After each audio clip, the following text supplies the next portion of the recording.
Welcome to Sweet Life Beat Life. We hope this video helps. You have the message open and the main facts in front of you. Start by choosing reply or reply all depending on who needs to see your answer. Check the subject line and keep it unchanged unless clarity requires an edit. Draft a one-sentence acknowledgement at the top so recipients know you read their points.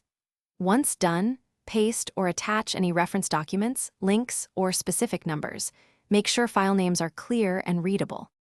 You now write the body. Begin by restating the key request so readers immediately understand context. Then answer each point in its own short paragraph or bullet, prioritizing actions, decisions, and deadlines. Explain the why briefly where it impacts the decision, and specify next steps with dates or owners. If you quote the original, include only the necessary lines and remove irrelevant text so the thread stays readable. Make your tone professional and decisive. You're almost done. Proofread for clarity and tone, confirm attachments are attached, and scan recipients to avoid accidental reply all. Use BCC when appropriate, add a subject tweak only for clarity, then set priority or schedule delivery if timing matters.